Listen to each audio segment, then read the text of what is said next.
Morning everyone, my self Saroj Yadav from सुरू school Rewari. आज हम 9वीं कक्षा के विद्यार्थियों को कविता 7 मेघ आए के दूसरे पद की व्याख्या करने वाले हैं, जिसके कवि का नाम है सर्वेश्वर दयाल सक्सेना। देखिए बेटा, पेड़ झुक झांकने लगे, गर्दन उचकाए, आंधी चली धूल भागी, घाघरा उठाए, बाकी चितवन उठा, नदी ठिठकी, घूंघट सरके, मेघ आए बड़े बन ठन के संवर के। तो देखिए बेटा, इस कविता में ग्रामीण संस्कृति एवं सभ्यता के साथ साथ प्राकृतिक वातावरण का भी वर्णन किया गया है। इन पंक्तियों में आकाश में छाई घटाओं का उल्लेख किया गया है। घटा हमने बताया था बेटा, घटा का मतलब होता है आकाश में जब काले बादल छा जाते हैं, काले बादलों को घटा कहते हैं। तो देखिए, पेड़ झुक झांकने लगे, गर्दन उचकाए, इसमें जो पेड़ हैं ये सामान्य लोगों का प्रतीक है, सामान्य गांव के सामान्य लोग, ठीक है,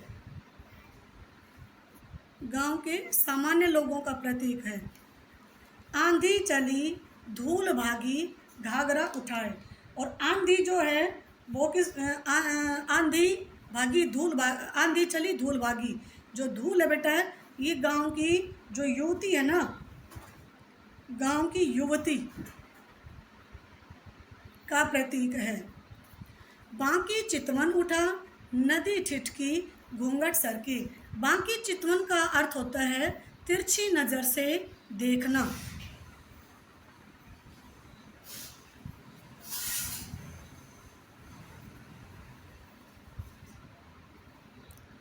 तिरछी नज़र से देखना अर्थात टेढ़ी नज़र से देखना।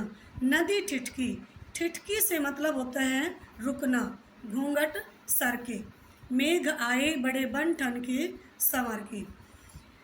अब देखिए बेटा, यहाँ कवि ने कहा है कि जब आकाश में बादल छा गए तो ऐसे लगने लगा कि गांव के सामान्य लोगों की भांति पेड़ भी गर्दन उठाकर तथा कुछ झुक झुक कर बादलों को देखने लगे हों।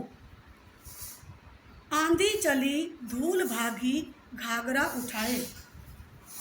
और कह रहे कि जिस प्रकार मेहमान की आने की सूचना देने के लिए किशोरी अर्थात युवती घाघरा संभालती हुई भागती है, उसी प्रकार धूल भरी आंधी भी बादलों के आने की सूचना देने के लिए चलने लगी, बहने लगी।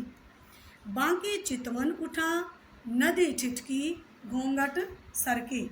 अब देखिए करेगी, नदी ने भी अपने प्रवाह को रोक लिया और मेघों को देखने के लिए वह कुछ देर के लिए रुकी हुई सी लगी। बाकी चितवन उठा, नदी ठिठकी, घूंघट सरकी। और जो नदी है उसने तिरछी नज़र से बादलों को देखा। मेघ आए बड़े बन ठन के संवर के।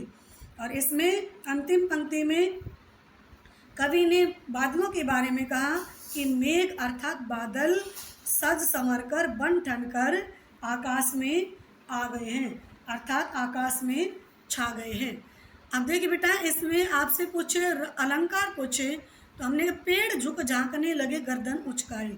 इस पंक्ति में भी मानवीकरण अलंकार है। आंधी चली, आंधी प्रकृति की चीज़ है। धूल भागी, घाघरा उठाए, धूल भी प्रकृति की चीज़ है। तो इस पंक्ति में भी, संपूर्ण पंक्ति में भी मानवीकरण अलंकार है। बाकी चितवन उठा, नदी ठिठकी, घूंघट सरके। इन चारों पंक्तियों में मानवीकरण अलंकार है।